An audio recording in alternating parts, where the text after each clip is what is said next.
Deste primeiro dia, muito profícuo, tivemos, para mim, vamos terminar, para mim, muito subjetivamente, vamos terminar da melhor maneira. Vou primeiro falar do meu querido colega e amigo Manuel Guzmão, de maneira muito pessoal, e depois apresentá-lo academicamente. Julgo que a primeira apresentação é mais importante do que a segunda.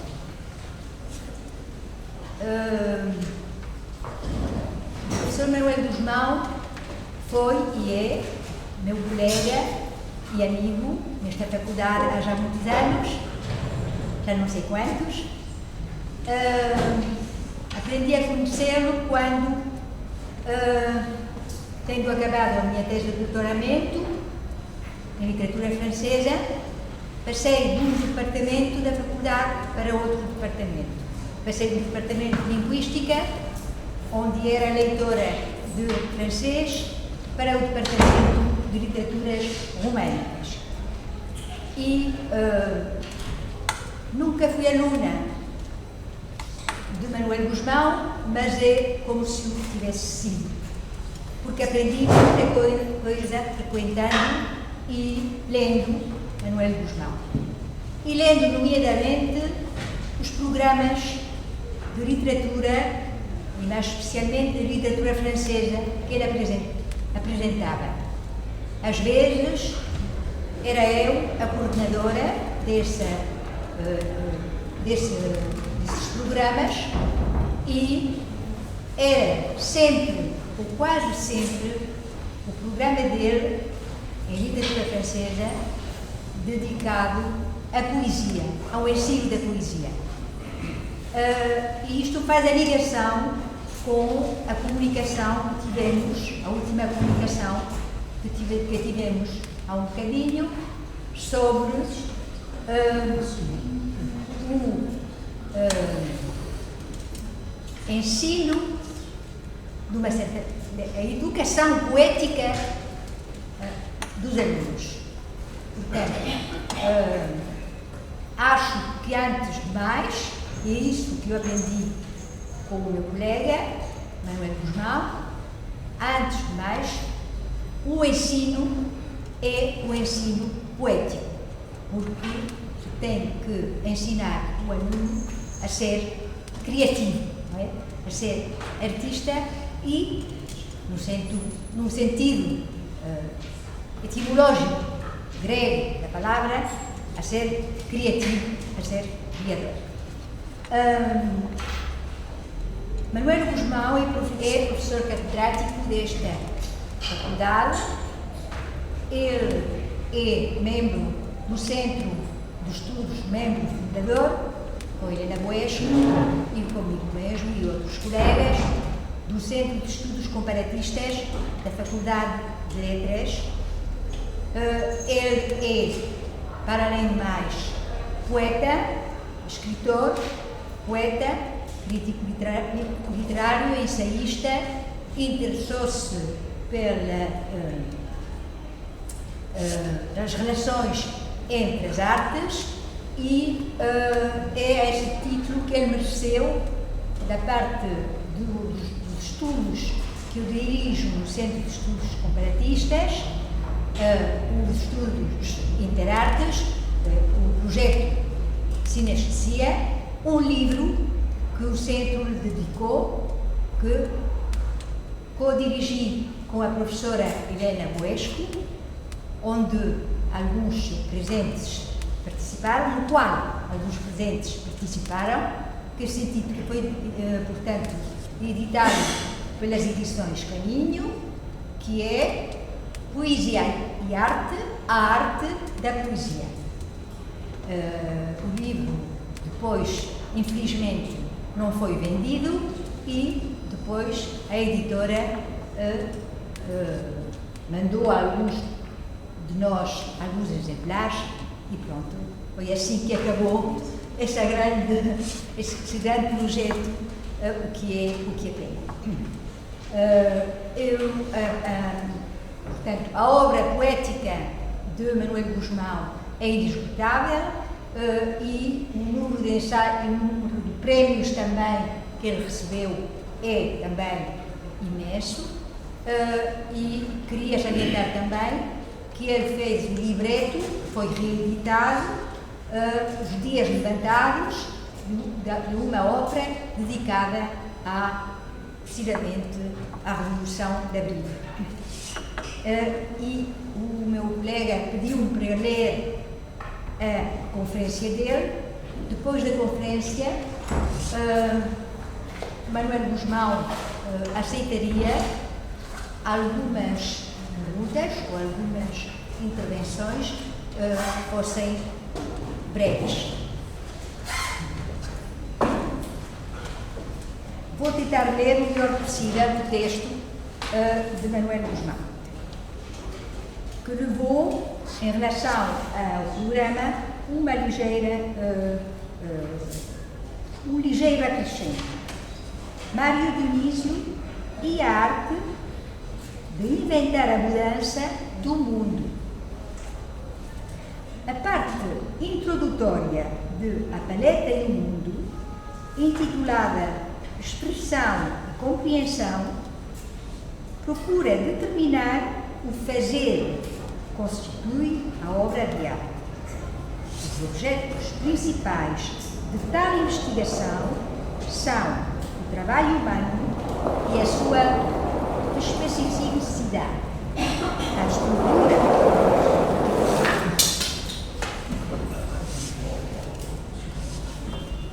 Acho que vou ler este primeiro parágrafo ainda. A parte introdutória de A Paleta e o Mundo, intitulada Expressão e Compreensão, procura determinar o fazer que constitui a obra de arte. Os objetos principais de tal investigação são o trabalho humano e a sua especificidade, a estrutura dos sentidos impressos no mundo pelos homens e a imanência do sentido. Como é que o capítulo procura definir o que é a arte? O grande pressuposto organizador das respostas é que ela é, sublinhado, o produto social específico de um determinado trabalho. Trata-se, pois, de procurar a especificidade do fazer artístico em relação a outras ações ou atividades humanas.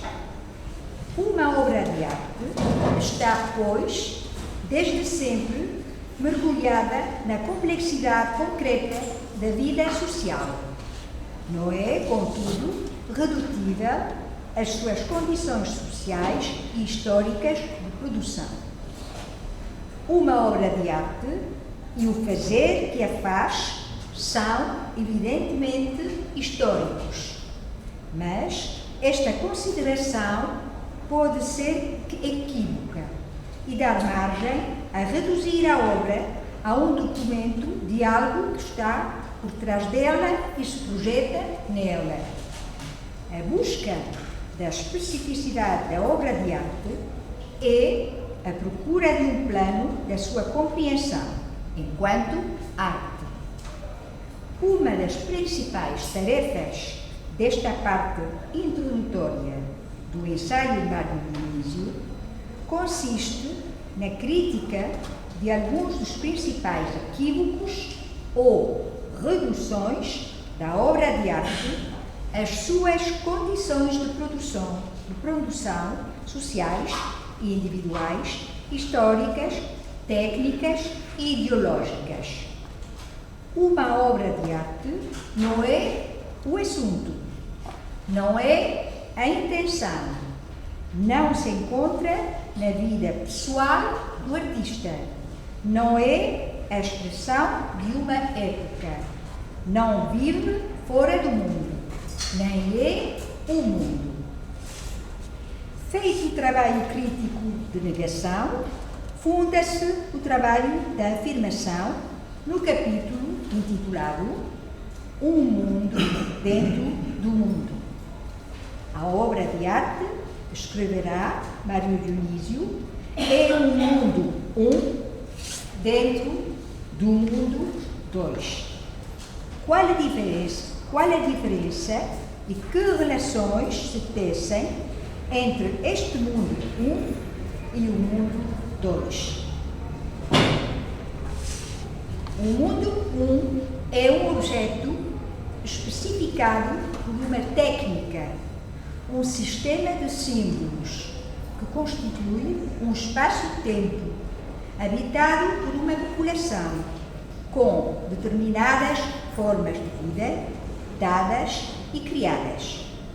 O mundo 2 é um conjunto aberto de mundos, a que chamamos o real, e é constituído pelos vários mundos 1 e pelo conjunto aberto de atividades naturais, sociais e históricas.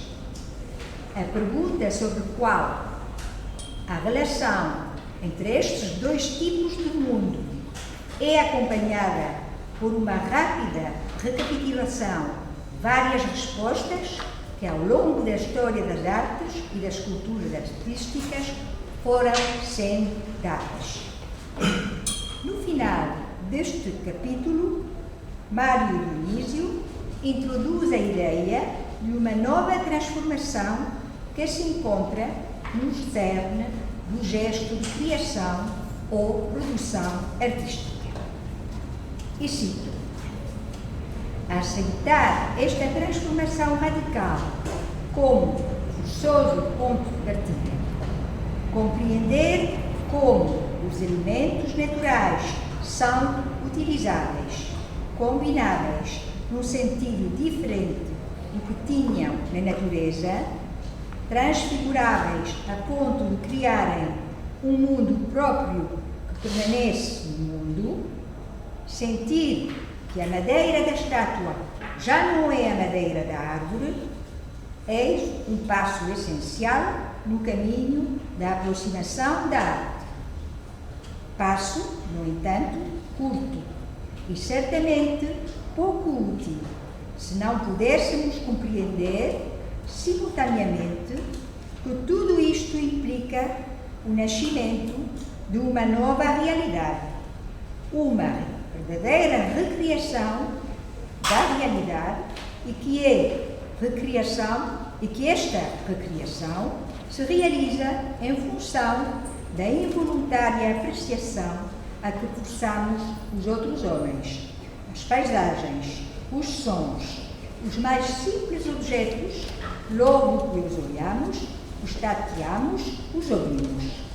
Nós, os homens de uma época, de um grupo, de certo meio, de certo tipo psicológico, que nada podemos fazer ou sonhar que não documente.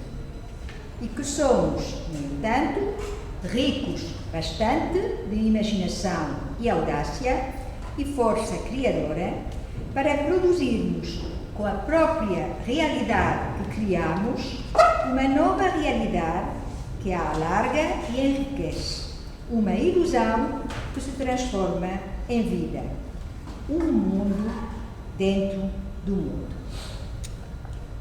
Parte 2.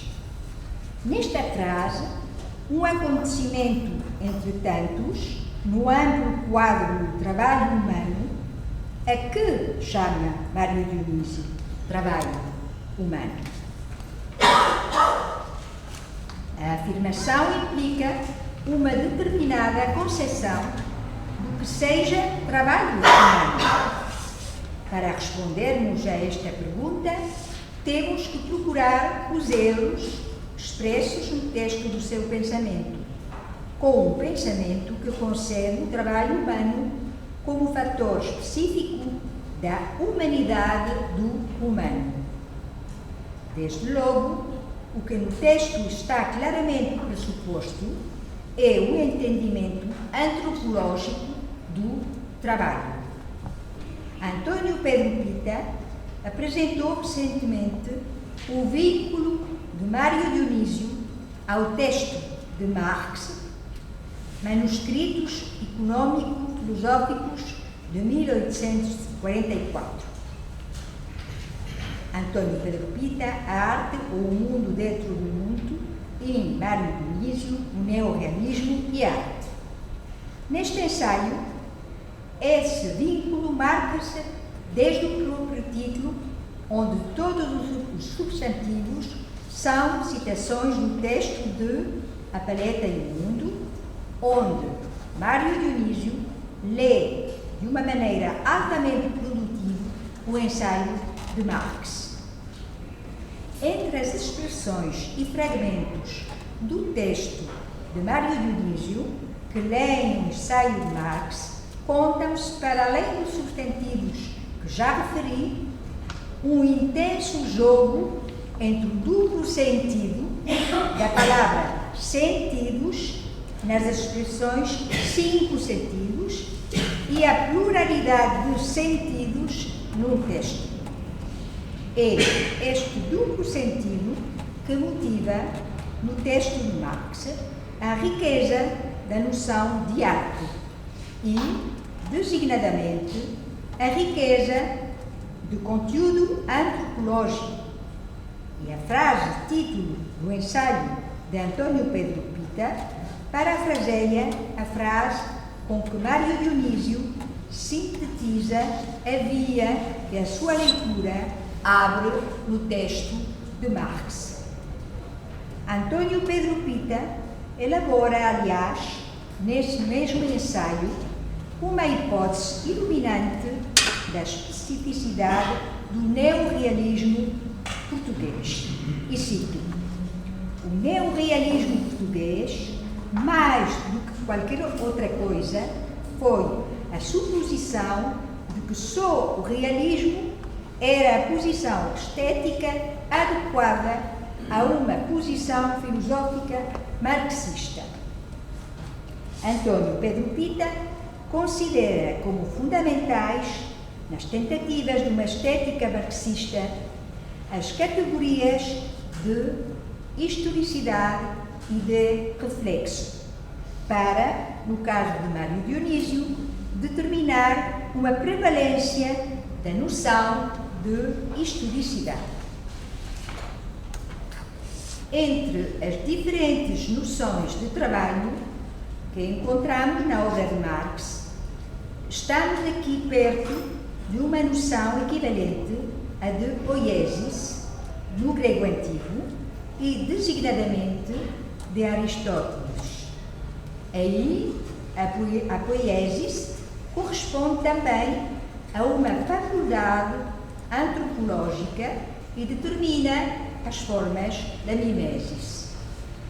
Mais tarde, em 1857, no texto que ficou conhecido como Introdução à Crítica da Economia Política, Marx dá um argumento fundamental para a possibilidade de compreendermos esta capacidade da obra de arte influenciar aquilo que conhecemos do mundo.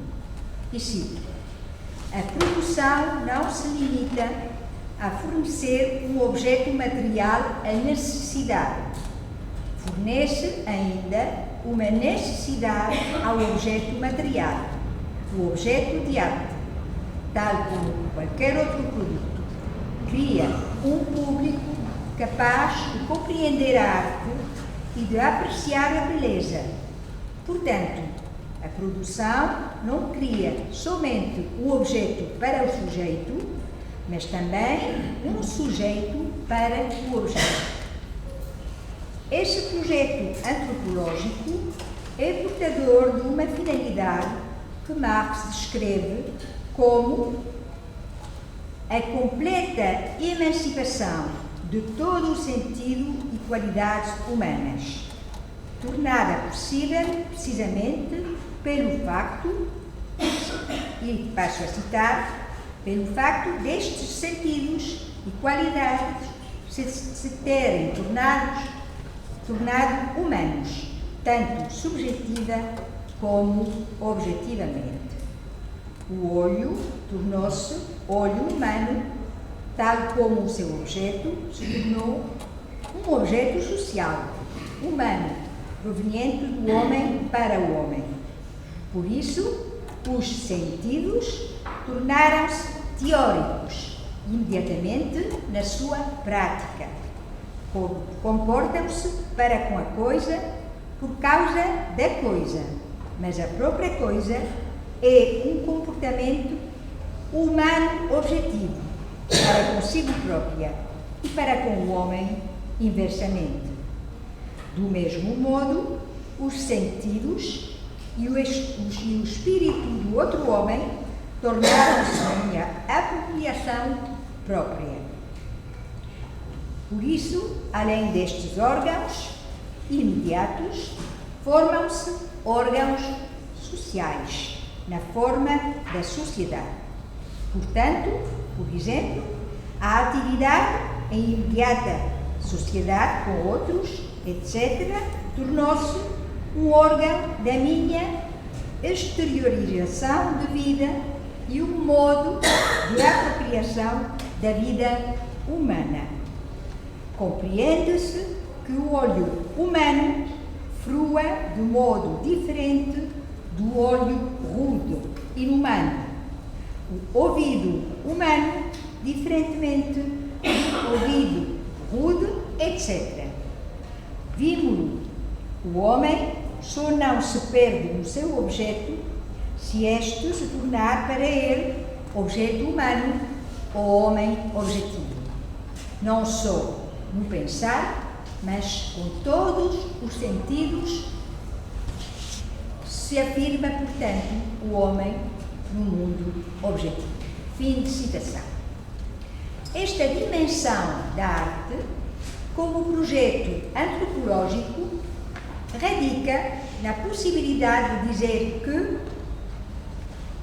e cito, por um lado, apreendido subjetivamente, tal como só a música desperta o sentido musical do homem, tal como o ouvido não musical, a mais bela música não tem nenhum sentido, não é nenhum objeto, porque o seu objeto só pode ser a confirmação de uma das minhas forças essenciais. Portanto, só pode ser para mim assim como minha força essencial é para si como capacidade subjetiva, porque o sentido de um objeto para mim só tem sentido para um sentido correspondente a ele. Fim da parênteses.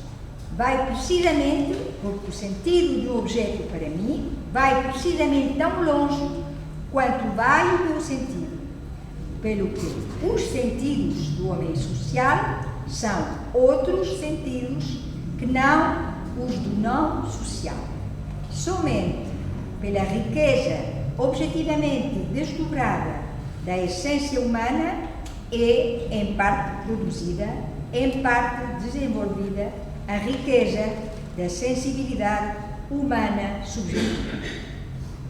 Um ouvido musical, um olho para a beleza da forma, somente, em suma, sentidos capazes de fruição humana, sentidos que se confirmam como forças essenciais humanas, pois não só os 5 sentidos, mas também os chamados sentidos espirituais, os sentidos práticos, vontade, amor, etc.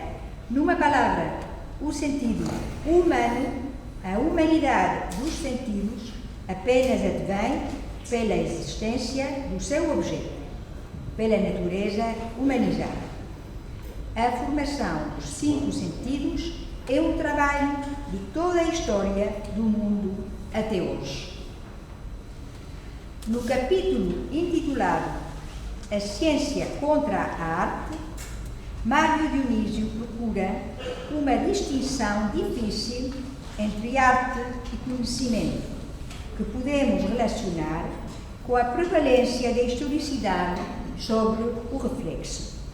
Esta distinção, contudo, pode colocar-nos na situação incômoda de apenas considerar conhecimento uma determinada relação cognitiva com o mundo e rigidificar a diferença entre as três razões kantianas: a razão pura, a razão prática e a faculdade de julgar.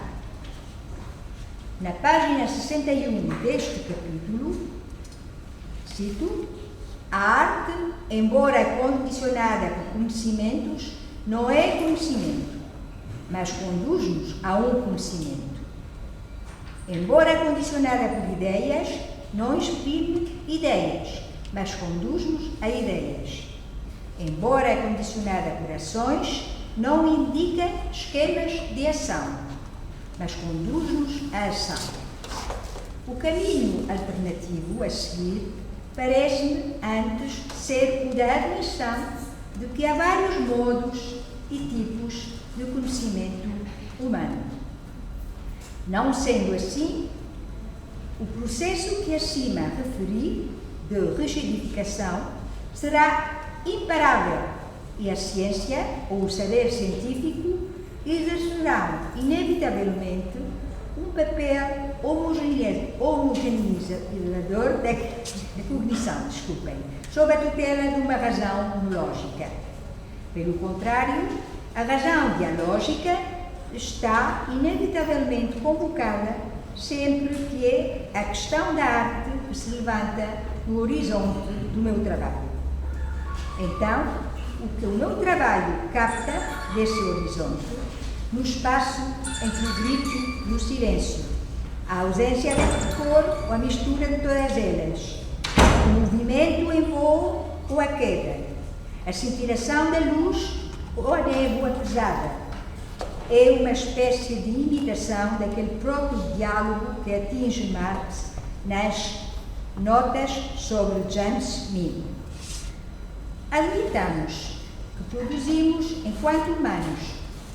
Na sua produção, cada um de nós ter-se-ia duplamente afirmado a si mesmo e ao outro. Eu teria, primeiro, objetivado na minha produção a minha individualidade, a sua particularidade, e teria assim, durante a minha atividade, tanto gozado de uma manifestação vital individual, como conhecido, ao contemplar o objeto, a alegria individual de saber que a minha personalidade é uma potência objetiva, perceptível pelos sentidos e, em consequência, acima de toda a dúvida.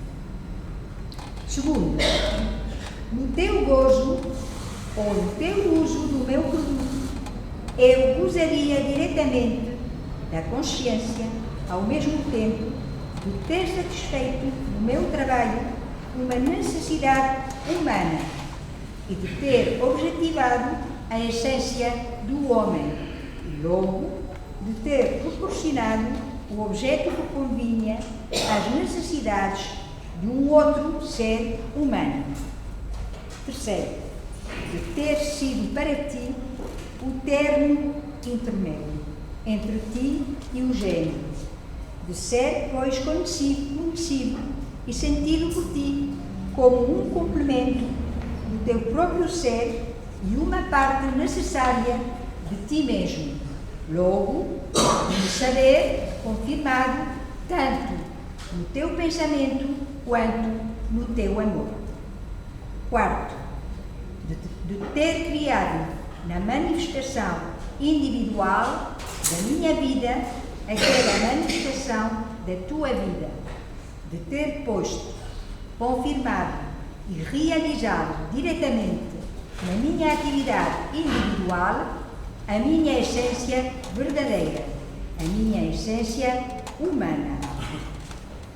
No último parágrafo do volume 1 de A Paleta e o Mundo, que dita o texto Expressão e Compreensão, Mário Dionísio escreveu, e cito: saibamos perceber que os caprichos têm data, Vejamos, em seguida, que caprichos são estes e que datas são estas. E tenhamos então, mas só então, o necessário orgulho de modestamente imaginar como, de capricho em capricho e de data em data, poderão forjar-se novas datas.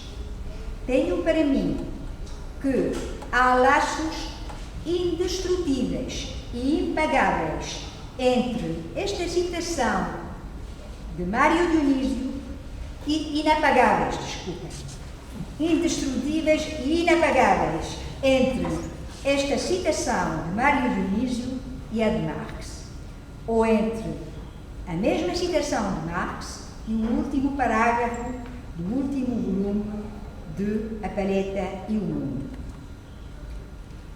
Último volume, intitulado Durante as Grandes Tempestades 3.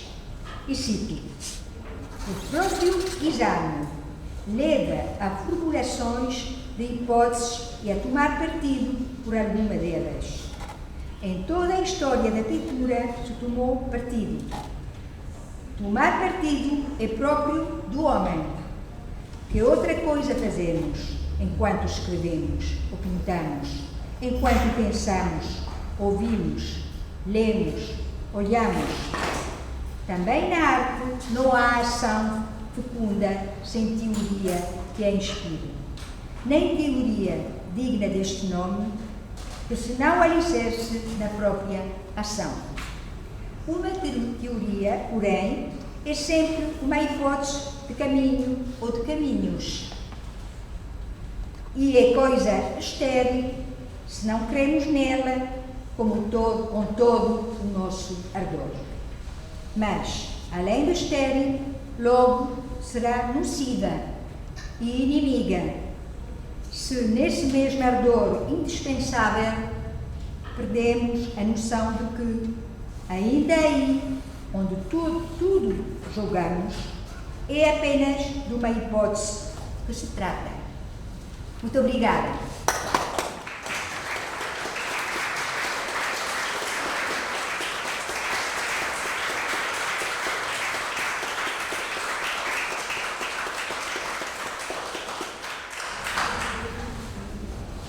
Não sei se há alguma intervenção, alguma questão.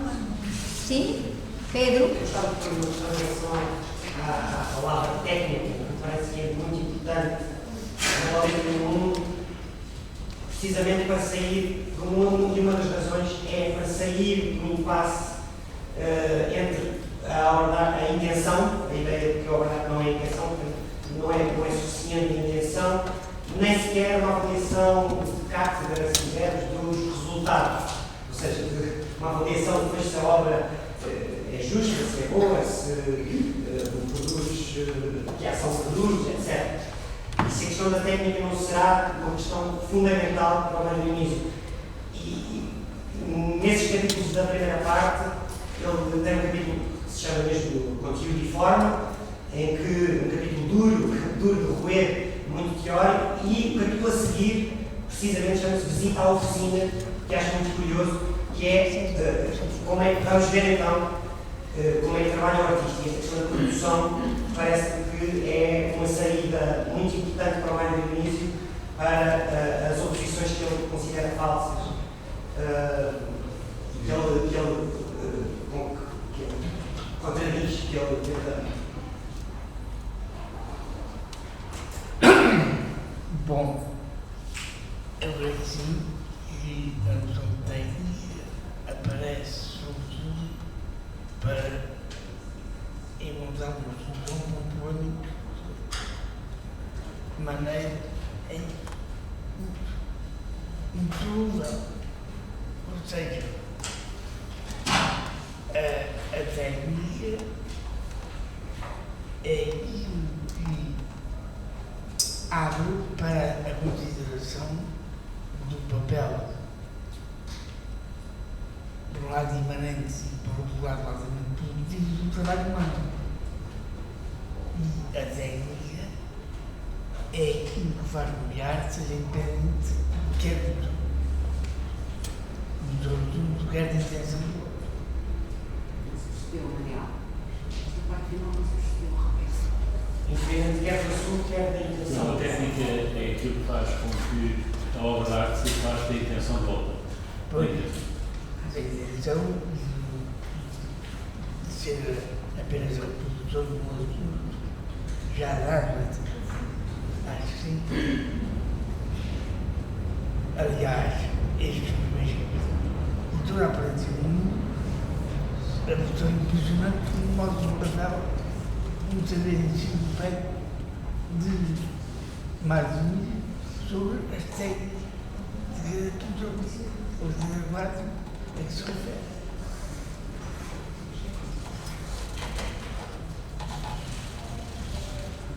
Mais alguma intervenção? Sim? Eu não percebi. Sim? Diga o seu nome, por favor. Eu não percebi a parte do texto que leu em que Mário Luís se referia à ciência, mas um pouco no andamento daquilo que este nosso amigo cá falou, eu queria fazer uma pergunta. Na interpretação do Manuel Guzmão, quando lê a parte quando usa os conceitos de ação, de ciência, de produção humana, de significado, então a ciência, para Mário Luís, é uma espécie de arte que o homem tem de descobrir na natureza, que é apenas isso? O homem tem. De descobrir na natureza. O que é ciência para Mário Luís? O que é que só depois do trabalho artístico? Eu não percebi o texto. Pronto, está bem. O que Mário diz é confrontar-se em um da arte com uma concepção da ciência rígida. E uma concepção da ciência como se dissesse inapelavelmente a verdade sobre a coisa do mundo e dos seres. Nesse aspecto, eu reduz isso em um da arte. Agora, o que eu me pergunto é se não há uma alternativa a esta contraposição de arte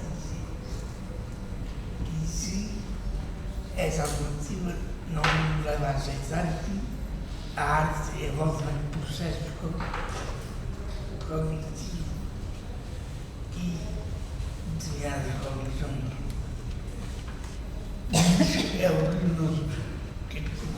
no documento mais bonito mostra. Agora, ainda sobre isso, o que é que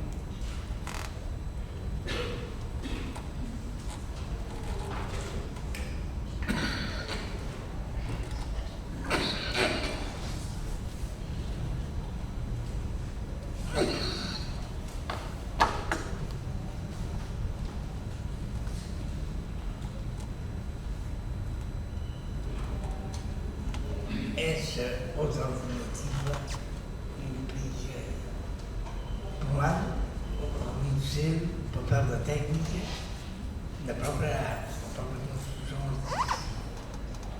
E implica que entre a expressão e a compreensão, que se parecem muito com duas disciplinas dos literários, que são, por um lado, a poesia e a hermenêutica, se não se pode dizer que aquilo que a hermenêutica descobre na expressão de uma obra de arte é algo que tem a ver com a técnica. E por isso a técnica serve de elemento de ligação entre a expressão que nós tendemos realmente a ver com uma coisa que é política, da obra de arte, e a compreensão que seria a parte da produção feita para eu compreender a arte. Eu quis dizer demasiado simplista e nem Marx nem Marx dizem o contrário. Eu penso que o que se passa na relação entre nós e as artes e as obras de arte é, em qualquer momento histórico, em qualquer sentido, um diálogo, ou um proto-diálogo, como eu falo, em relação ao diálogo de Marco. Imagina um diálogo que é tão perfeito, que é um proto-diálogo, não chega a haver ruptura ou conflito nesse diálogo, mas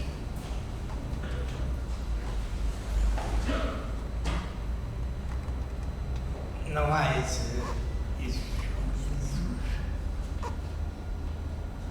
mas esse diálogo é que sim pode durar aquilo que é um espetáculo que nós conhecemos todos, e que é um espetáculo em si, no sentido de que uma obra de arte nos comove ou nos põe em movimento. E esse ponto de movimento é aquilo que Marx diz, e Marx também diz, acerca do efeito que a obra de arte cria, porque esse efeito cria uma espécie de papel de recepção mimando a produção da obra que está a apreciar. Eu não sei se vou gostar de ver. Se não, mas era o que eu dizia em relação à sua pergunta.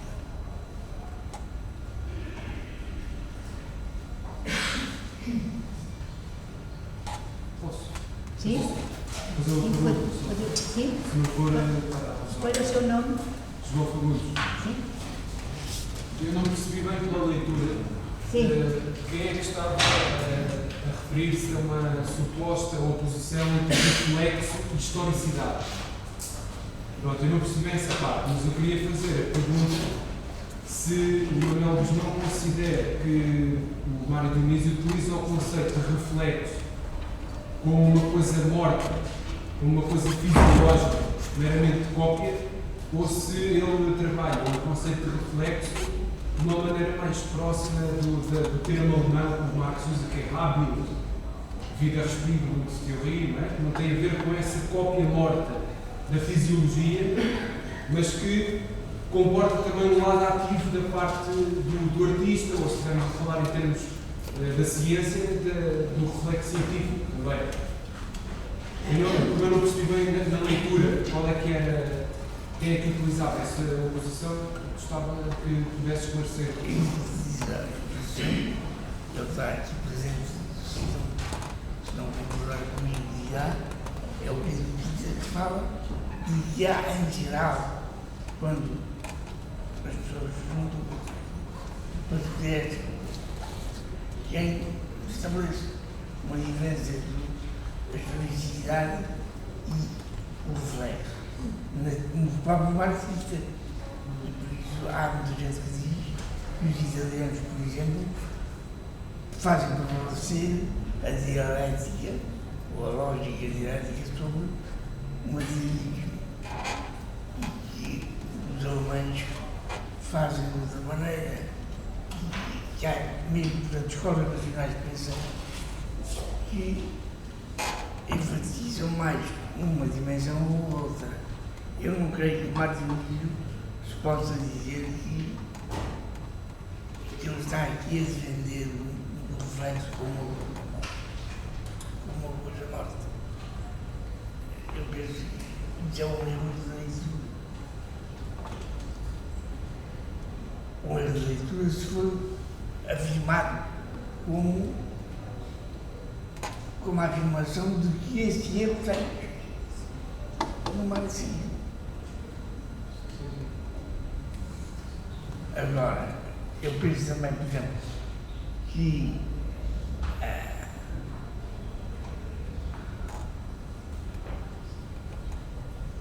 quando Marx diz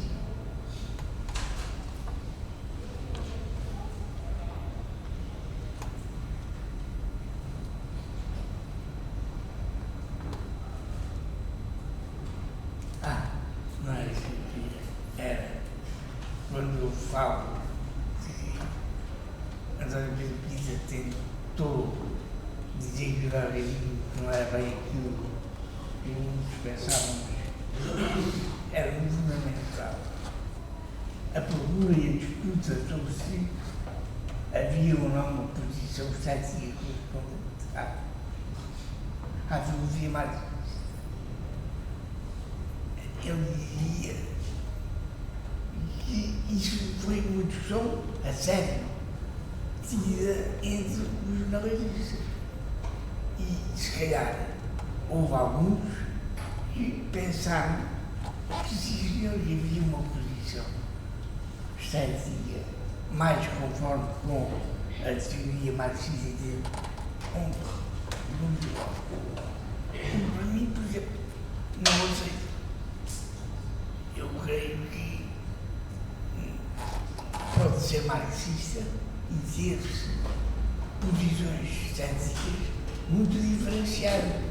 E isso é dito mais tarde, só mais tarde é discussão na classe. E para mim tem que muitos textos onde isso é dito com muitas razões. É um texto político de Alma na primeira Assembleia da Ciência, em 1976 ou 78, em que ele diz que não recusa apenas que isso seria errado dizer que há uma posição estática que o partido deve tomar e defender, para dizer que não, senhor, que não há e que uma pessoa pode tomar uma posição marxista e não aceitar qualquer doutrina estática e resolva o problema.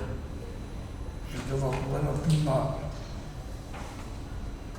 E eu penso que, paradoxalmente, essa posição é uma posição mais próxima de marxismo do que muito tempo se deu e o conflito se gerou entre ele e outros.